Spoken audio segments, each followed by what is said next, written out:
Alright, today we're going to go over how to draw a kinship diagram. Now, a kinship diagram is a diagram that maps the relationships between people in a family, and this is actually a pretty simple concept once you get used to some of the basic ideas. I'm doing it here using an online drawing program from onemotion.com, so it's a little bit tricky because I'm not really used to drawing with a mouse. I've only done one sort of modification to the defaults here, which is I've turned the pressure right here up to high. So when you start drawing a kinship diagram, you always start with the person that you're interviewing. And in anthropology, you call this person ego. Ego simply means I. It's where you start. It's your point of reference for everyone else. And this person is always represented by a square. So I'm going to try to draw a square right here using the mouse, which is kind of difficult, but bear with me. That's a square-like thing, okay? So let's say ego is married. The way that you would represent that is by drawing an equal sign here. And let's say ego is married to a woman. Women in kinship diagrams are designated by a circle.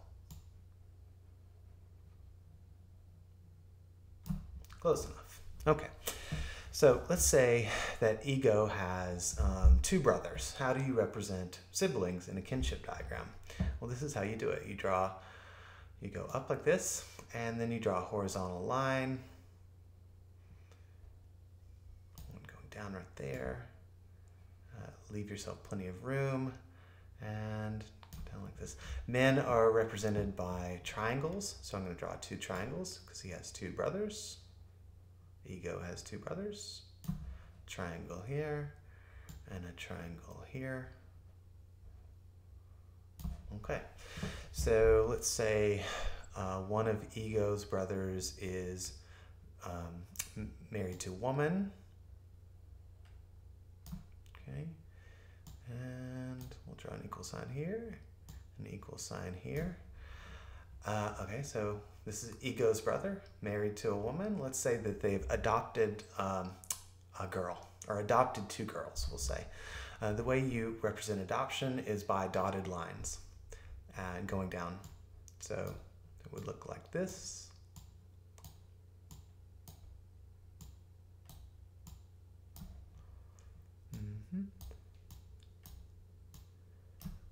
A forked line here would represent your two siblings, daughters. So they're going to be daughters, so they're circles. Okay, and let's say Ego's other brother here is also married to a woman, and they have one boy.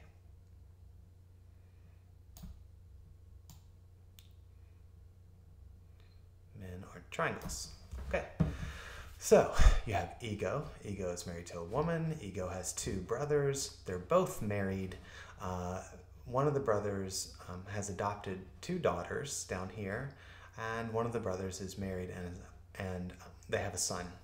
Okay, so what about Ego's wife? Let's say Ego's wife has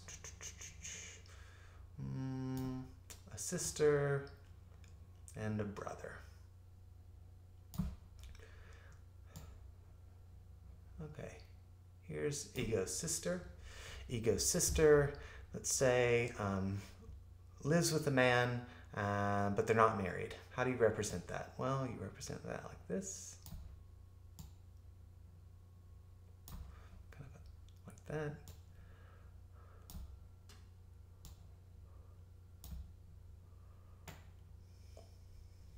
That's not very good. I'm going to back up and do that again. That's better.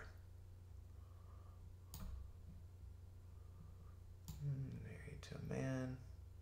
I mean, this means she's living with a man, and let's say they had a child together. Let's say let's say they had two children.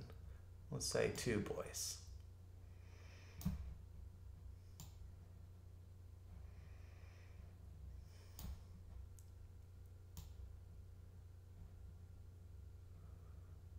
Okay, so Ego's wife has a sister. The sister lives with a man to whom she's not married, and they have 2 boys, okay? Ego's wife's brother, let's say Ego's wife's brother has died. How do you represent someone who's died? Well, you just cross them out like this. Pretty simple. Okay, so back to Ego's family. Remember, this is Ego. Ego has 2 brothers. The way you represent their parents is that you draw a line straight up. And let's say the parents were divorced. How do you represent divorced? Well, you draw this equal sign and then you put a line through it indicating divorce. Mother over here, and father over here. And let's say the father has died. Put a line there. Okay? How about Ego's wife's parents? Let's say they are still married and still living. It would look a bit like this.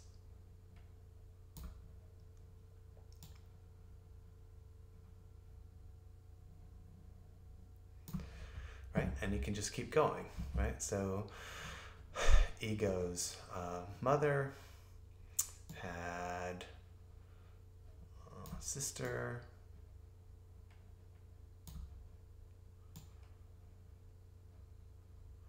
and a brother,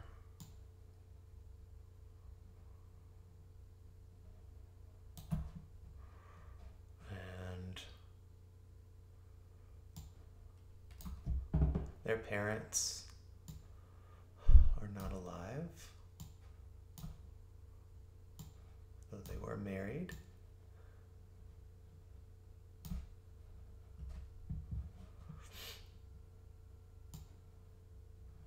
Oh, I don't like that one.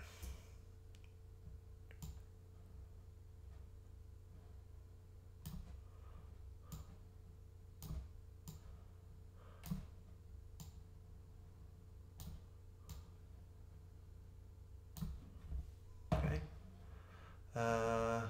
So Ego's mother's brother is divorced.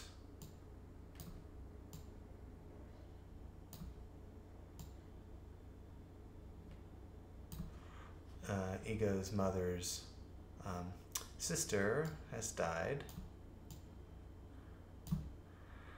Let's see, Ego's deceased father had 2 brothers, we'll say.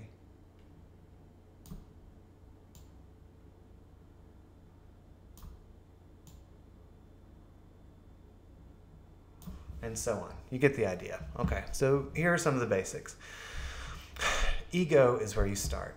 So whoever you're interviewing, you're always going to call them ego, and you represent them by a square. Okay? Marriage is represented by an equal sign. Females are represented by circles. Males are represented by triangles. Sibling relationships, or relationships on the same generational line, right? You want to put them all in the same sort of horizontal plane here. You see that? You see how Ego's brothers and sisters and their wives and husbands, they're all on the same level here. And then their children, right? Descent, you go down. So their children are all on the same horizontal plane here. Okay? So triangles are males, circles are females. Equal sign is marriage. A line that goes down indicates descent. It means they had a child. Okay, in this case, a boy. A dotted line indicates adoption. Cohabitation without marriage looks like this, right here. Okay, when somebody dies, you put you cross them out. Okay, when you go up, okay, you're indicating a generation above, and this is what divorce looks like, right? And just the equal sign with a that's crossed out, and so on. So, you can take this general idea and build it up many generations deep. So there's a bit more. If you're wondering how to do this, there's a PDF online, how to draw a kinship diagram, that goes into a little bit more detail, but these are some of the basics. So you should be able to take something like this and draw a kinship diagram of your own. All right.